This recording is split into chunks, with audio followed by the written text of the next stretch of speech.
No intro, and we're live.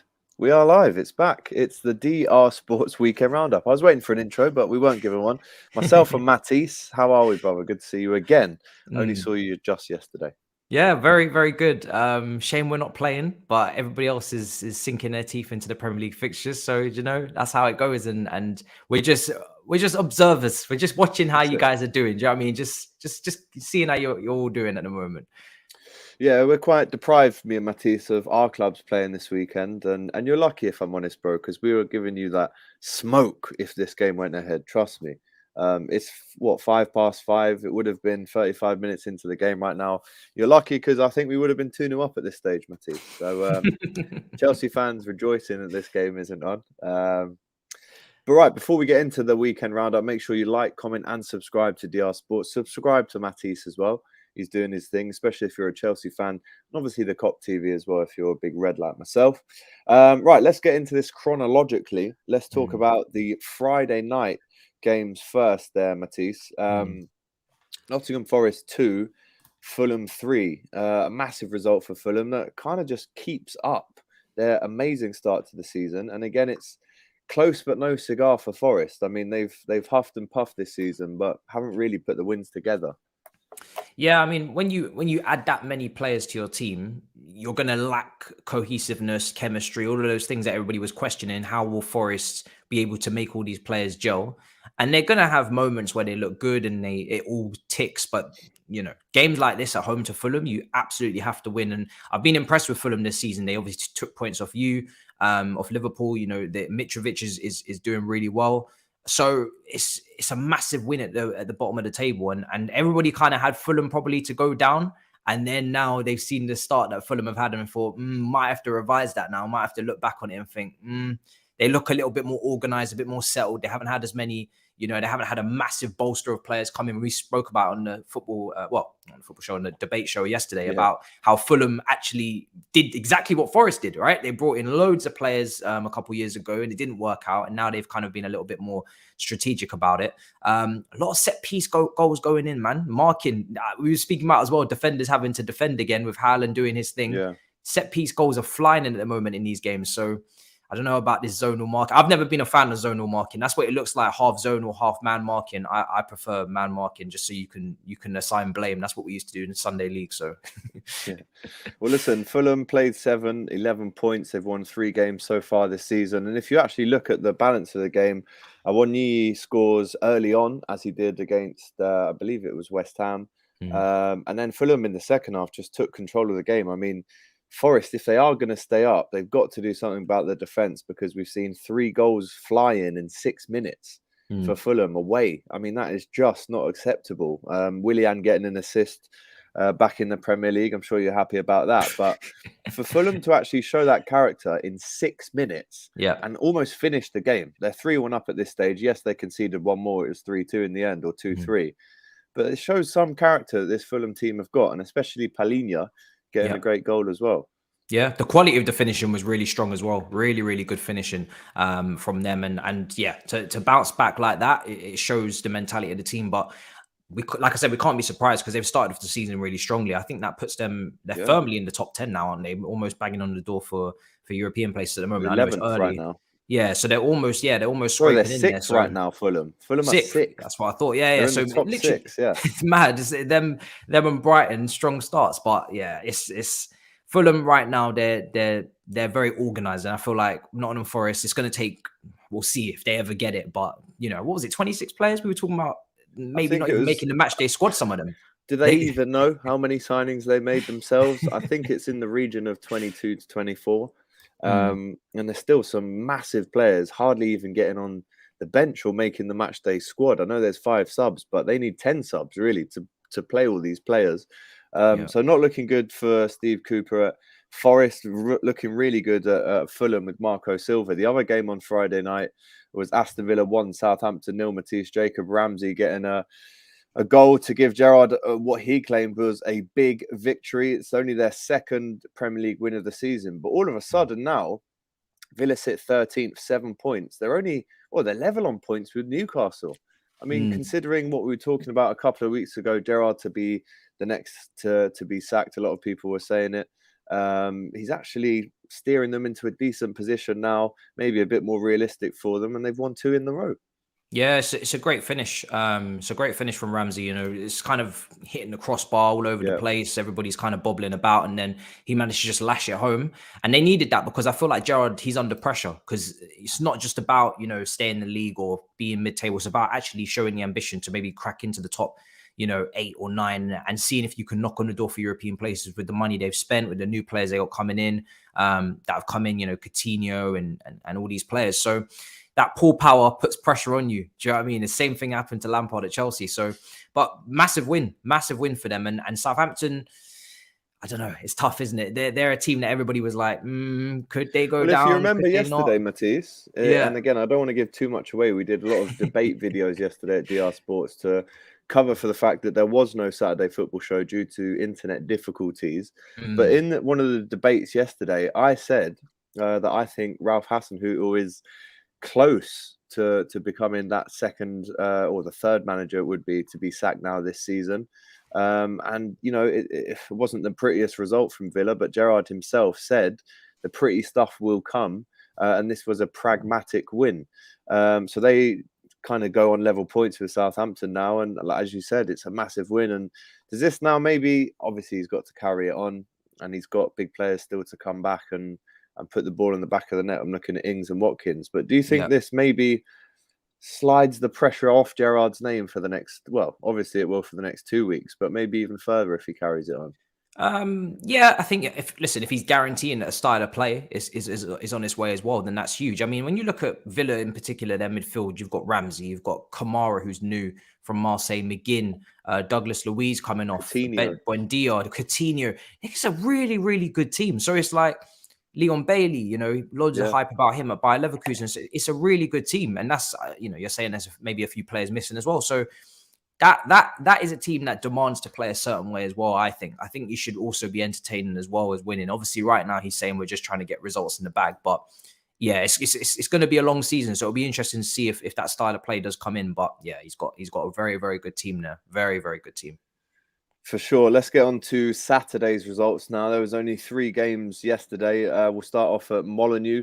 I mean, it was almost as if Jack Grealish watched the video of me on DR Sports the other day, calling him a flop with Oh, Robbie. did you?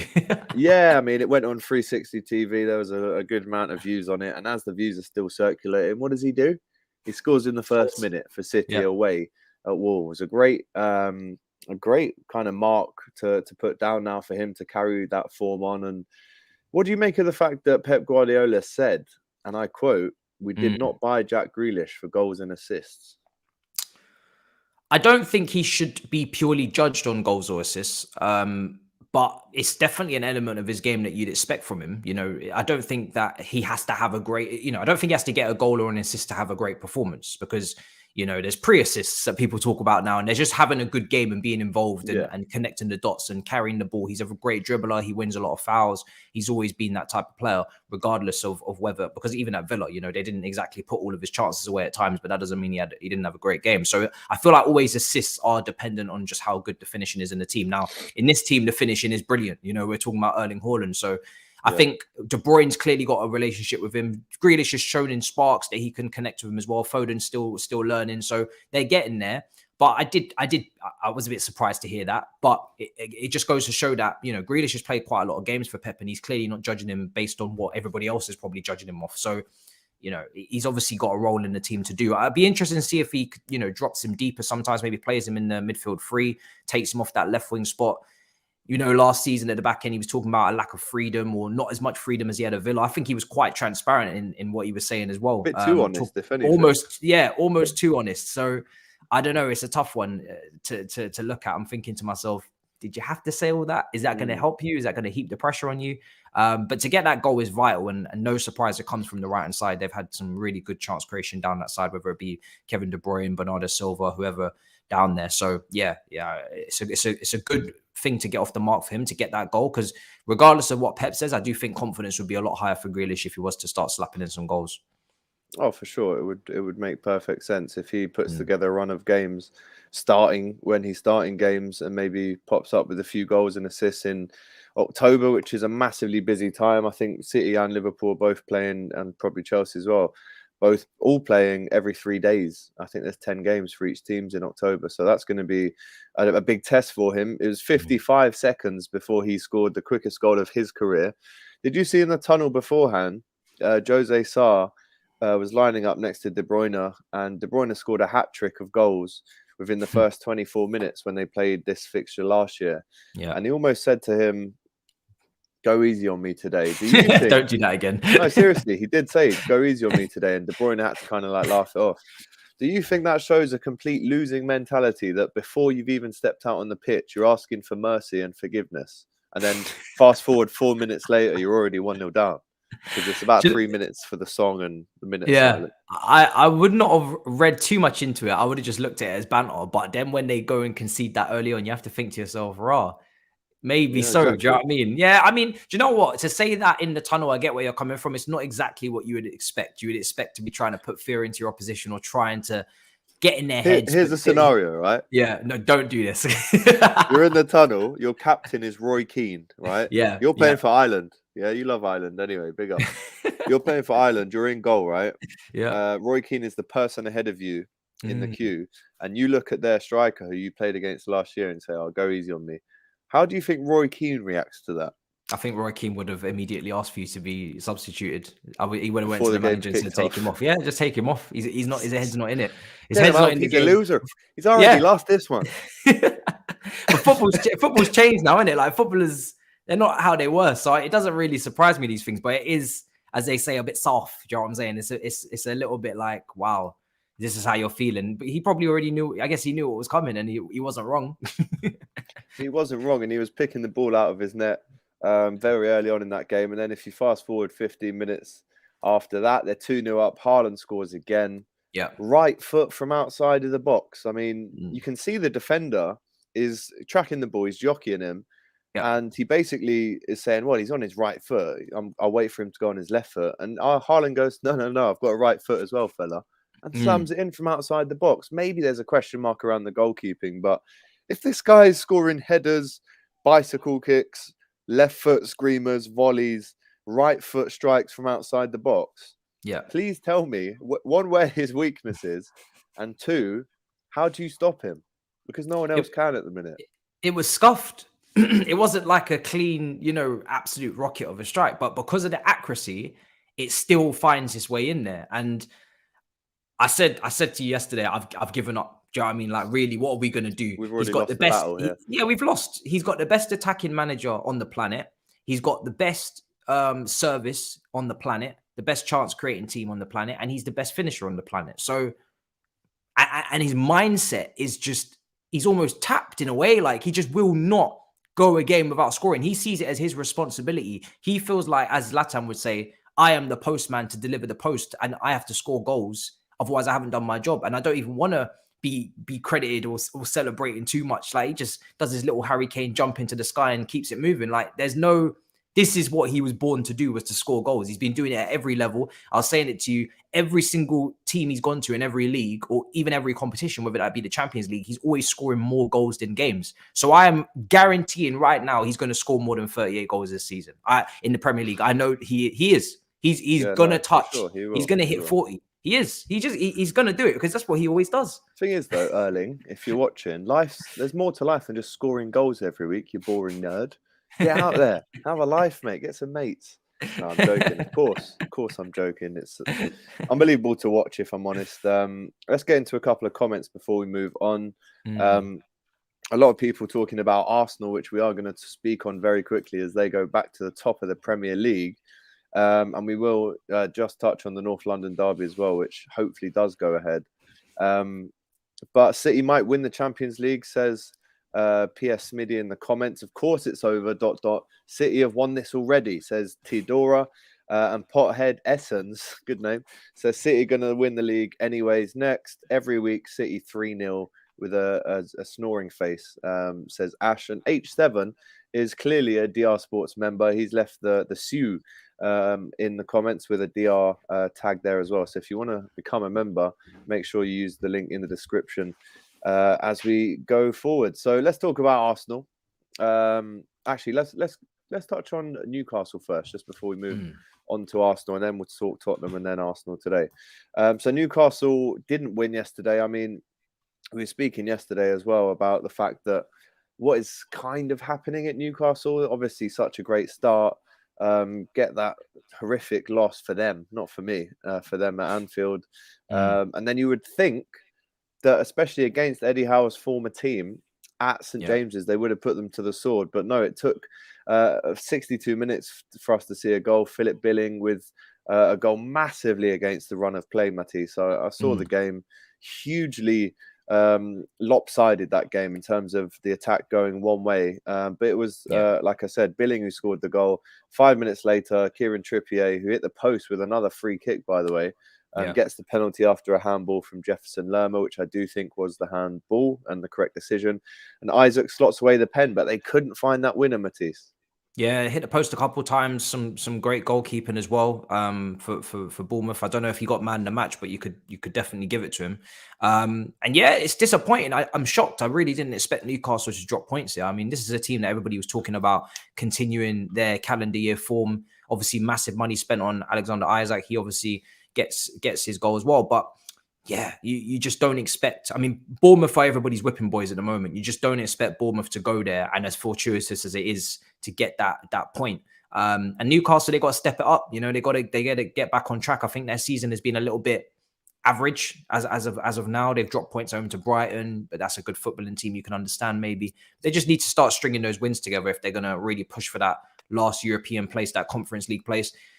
People will say maybe should they be going into the market in January and continuing to really keep bolstering their team. I do like the patient, kind of methodical way they're going about building their team. They're not just adding anybody. They're obviously looking for the right personalities and players technically for the system, etc. But when you look at them, they haven't put themselves above and beyond some of these teams that they're going to be talking to in the middle of the table with their transfer business. They're certainly still, trying to ride off of that success that they started with from, when Eddie Howe came in, and it was, one of the most informed teams in the league. But I think if Newcastle as well, if they do get some injuries or some players are missing, that's when you start to see a few of them players come in that you're thinking, should you really even be here, Yeah, I was actually watching a bit of the Magpie channel last night with Matty Renton, and he asked a fan what their prediction was in terms of where Newcastle were going to finish at the start of the season. What is it now? And I think the fan said 8th at the start of the season, now 12th or 13th. Do you Really? think the lack of wins and the lack of maybe soaring up the table as they thought they would, do you think that's maybe hitting them at the wrong time to realise that? I mean, could they have done more in the market, or are they happy with what they've got? And are they going to finish in the top half if they carry on performing like this? I think with them it's tough to say because there's the January window, and we saw what they did last time when their season wasn't going the way it needed to go. They responded in the January window with a lot of critical quality signings, and there's no reason why they can't do that again. So I still feel like they'll be a top 10 team. They've had a little bit of, like I said, an average start, but Eddie Howe's a good coach. They've got some really, really good players, and I think they will go again in January. Don't know to the magnitude, but they will definitely, for me, bring in some players if they feel like they're underachieving, because the whole point of this is to, just keep propelling up the Yeah. table and actually make progress. They're one of those teams that can afford and can, set down the foundations to be a European team in the next couple of years. So I think they'll respond in the January transfer window if they have to. There's not many games, to be fair, until World Cup, and the next thing you know, it's January already. So, I think they'll respond. Yeah, big win needed very soon for Newcastle. Let's talk about Tottenham. Now, this is a game, I mean, you and I were watching it up until half-time together with Fuad as well, a big Tottenham fan. 6-2 in the end. I was actually with a Tottenham fan last night who came back from the game, and even he said it wasn't a 6-2 game at all, in fact. And it was that substitution of Son when he came on that really changed the game. Incredible goals, one right foot screamer, one left foot screamer, and a good one-on-one finish at the end. They're shutting up your critics, and then there's that, Matisse. Yeah, Son, his finishing was ridiculous. It was back to this the same old Son, wasn't it? Left Yeah. foot, right foot, picking his corners, top corner, just incredible. And I felt like he should have been dropped for this game and maybe a few games ago. in the Champions League and whatnot, because I feel like he did need that kick up the arse. He did need that message of, listen, I will drop you. And that's what Conte said pre-match, and that's what ended up happening. He dropped him and he came on and he responded. And that's the whole point of bringing in Richarlison, is to give players like Son, who do have this patch every season where they start to ghost or they start to drop off, the kick up the arse needed to say, listen, you can sit on the bench. We've got 4 equally, top attackers that can deliver on the day if need be. Harry Kane, Kulusevski, Richarlison, and Son. 3 of you will play, and whoever's not performing will sit on the bench. And I think he needs that because he's not had competition on that left-hand side for as long as I can remember. It's always been lopsided, that team, Kane, Son, and then whoever else, on the other side, kind of breaking things down and almost playing against them. And this was a brilliant response. The quality of finishing, he is one of the best finishers in the league. He is, both feet can go either way. He's unbelievable. So it's just about, really, some Spurs fans will say, from a creative standpoint, he doesn't offer too much more in build up and whatnot if he's not scoring the goals. But yeah, he had an incredible performance. It was sad for Leicester because they didn't need that. Well, yeah, absolutely not. I mean, they are under serious pressure now. Obviously, there's big shouts that maybe Rodgers might be the next one to go as well. Purple patch merchant. That's about Son. It's not bad to be a purple patch merchant, to be fair. Like, if that's the kind of merchant you are, then I'd long want that over anything else. But there you go, Tottenham with a massively resounding win. I was actually speaking to another Tottenham fan today, and again, Tottenham fans, let me know in the comments what you think about this. My mate, Tottenham fan, said he would look to sell Harry Kane in the next summer window because he, and I quote, dawdles around the pitch. Not many sprints, not many recoveries. Looking a little bit like he's maybe lost his legs, maybe a sign of that. I'm not too sure. Obviously, this is a Tottenham fan, so I'm Wow. judging him on his opinion from him. But let's move on to Arsenal today. A massive performance that takes them back to the top of the Premier League, Matisse.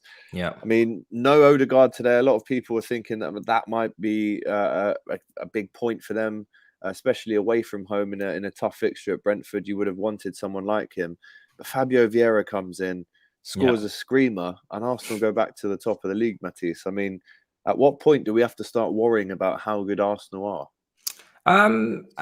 I mean, Jesus as well. He goal gets as well. a wonderful header from him. Saliba. Saliba again. So it's a young team, and they're all contributing, and this is what you need. Fabio Vieira, I was looking forward to seeing what he was going to bring to the table, because there was a lot of talk about him potentially being that next Bernardo Silva from Portugal. But he didn't obviously get playing yet because of maybe some injury issues. But it's a wonderful strike, off the post and in, left foot, confident, comes in for Odegaard, gives you that depth, because we know Arsenal have got European football, and last season they struggled with depth as well. So he was always going to need to step up at some point and come in for an Odegaard or a Saka or whoever fell injured first or fell out of form first. And he's done that. So Arsenal are beating the teams they need to beat. Everybody's waiting to see, their next big test, like a Manchester United. Didn't go according to plan, but actually felt they played pretty well that game as well, just maybe tactically or played into Man United's hands. But apart from that, they're winning every game they need to win. And I think, personally, if they keep doing that, that will probably be enough, because for as long as I can remember, the top 4 race has always been teams throwing it away, not exactly taking control and trying to take ownership of the situation. It's always been whoever throws it away, everybody throwing it away, and whoever manages to crawl into the top 4, well done to you, but not exactly, high praise in terms of performances and actually doing it off your own back. But I wouldn't go much further than that. I wouldn't put them any higher than a top 4 battle. I wouldn't start saying title race and all these things. Obviously, it's they're going to enjoy doing it now as a bit of banter, but City, for me, obviously are very clear. I expect Liverpool to respond, and then from third down is where they're looking. BX Gunner 81 says, a harsh reality is that a whole generation went by where Arsenal were shit, so many people don't know how mighty the Arsenal are. A reality check is in order. Maybe so. I mean, yeah. I mean, obviously we know how mighty the Arsenal are. The Burgundy 0-2 Henry, we were having a debate yesterday on the strikers, but there's a long way to go, isn't there? At the end of the day, the mighty Arsenal should be chasing for Premier Leagues, for Champions Leagues, obviously they've been doing well in the FA Cup, but it's a long way to go before the mighty Arsenal really can step forward and say we're back. This is to just get back into the top four, which is what they were doing under Wenger year in, year out. So this is not. I always say for me, top four is not. It's not a trophy. It's meant to be a point for more progression afterwards. So yeah, this is it. Ibby B with a super chat saying this is the dream Arteta away performance. He wants 90 minutes of control, and today he got it. Everyone expected us to drop points, including myself. So as you see, Arsenal fans themselves, after what happened at Brentford last year, maybe thought that with the form of Ivan Toney, this would be a difficult one. But to be honest, massively disappointing that from Brentford today. I watched the game, not at the races whatsoever. Arsenal really finished the game off in the 50th minute, if it wasn't already finished at that point. And I think one thing about Arsenal that maybe people have criticised them about is when they go ahead, can they finish off the game and put it to bed early? And today they did that. I thought Granit Xhaka was brilliant. I thought Vieira was fantastic. Jesus, obviously, exceptional. And then the 15-year-old that came on at the end to be the youngest ever Premier League player, unbelievable. Marquinhos came on as well. So Arsenal, it's looking good to be an Arsenal fan right now. And you mentioned the big test coming up, October the 9th, Arsenal versus Liverpool at the Emirates. Yeah, I guess you could say that that's their biggest test so far, and we'll see what Arsenal we're dealing with. That's exactly what I want to see is Arsenal against Liverpool. But I thought they dropped points against Brentford. Brentford have been really good. They're a difficult team. They're physical. Every single time I remember us going to Brentford as well, even last season, they were so difficult to play. We saw what they did to Manchester United. So you have to give Arsenal massive credit for going there and making them look average, because that is not easy. Brentford are a tough place to go. Yeah, it's not an average team. So yeah, it's massive fair play to them, to be honest. It really is. And while they're doing this, they got to enjoy it, because I'm sure there will be a patch where they are off form and they're going to need their whole, fan base and everybody to stick together and ride that out, because when those games start to really build up, those Europa League games, if they get to the knockouts, etc., that squad is going to get stretched. And I think in the January transfer window, they would do very well to continue improving that team and bring in that holding midfielder, etc., to just make sure that squad is completely solidified. I'm very interested to see Marquinhos as well. He played really well in Europa League. Good. Yeah, he was brilliant, and everybody was talking about needing another winger. If he is that winger potentially, wow, he could be a little surprise. You never know. They might actually not need anybody. So I want to see more of him, to be honest, as well. No, he's looking very good. 19, nice little cameo today. So, as I said, good time to be an Arsenal fan, I'll tell you that. Let's move on to the last game of the weekend. Today, it was Everton versus West Ham, the David Moyes derby, if you will. A massive win for Everton, to be honest. I mean, first win of the season. Neil Maupay gets his first goal for Everton. And, Frank Lampard looks like he's maybe bought himself a little bit more time. I don't think much time more could have gone on without people, maybe calling for his head, seeing that he hadn't won a game in the first 7. But they scrape it and they win their first game of the season. Bro, I don't know what's going on for West Ham. It's quite surprising. I know they've signed a lot of players. Maybe it's going to again take time to gel. They spent a lot of money this window as well, but that's a bad defeat, to go there and lose. Everton's not easy place to go to anyway, even regardless of their situation. But yeah, West Ham has been surprising. But Maupay is the only guy really up there that you would say Everton have to look to for goals. They let go of Dele Alli, obviously. Calvert-Lewin's never really been consistently available over the last couple of years. So he's got a lot of pressure on him to keep Everton, above water. And he gets the goal today, and that's crucial.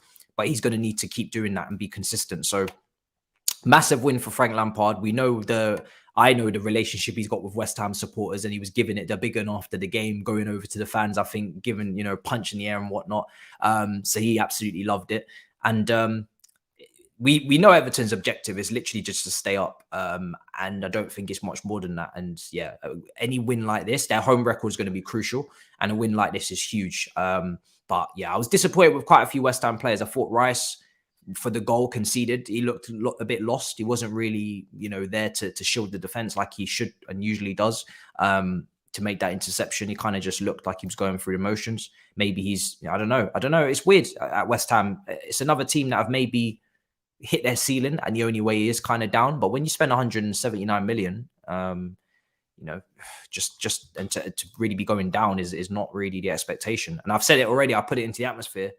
If Moyes doesn't get this team going and even playing a certain brand of football, and you look at who they signed, Cornet, they got Ben Rama, of course, already there, Skamaka, all these guys, Paqueta, then Poch is there, man.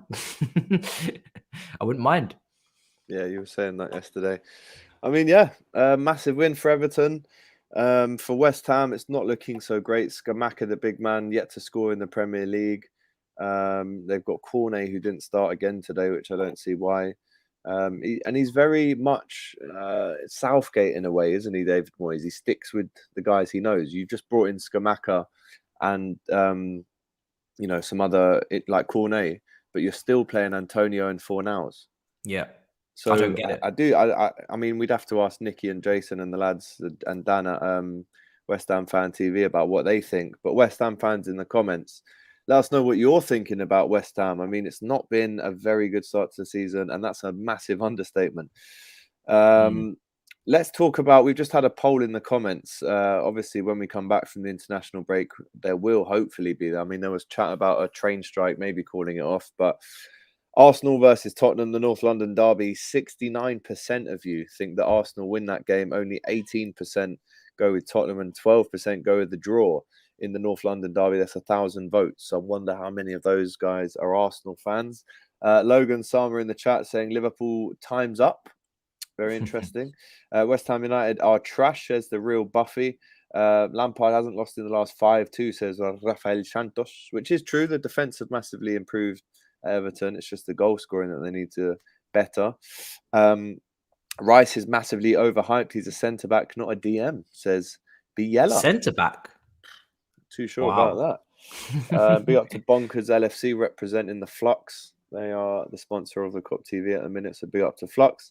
Vieira was all right today. He just scored, says RIP Swish. Well, if you score on your debut, you should get a lot of praise, especially as a midfielder. And Deitch is looking by the way, says Rafael Santos. Exactly. Sean Deitch, I saw him in an interview the other day saying that he's looking to get back into it. Whole City saying, let's banter Arsenal. You can't really at the minute. Top of the league. Let's laugh at Liverpool, says Gilberto. And back-to-back clean sheets from Everton, says Sis VP.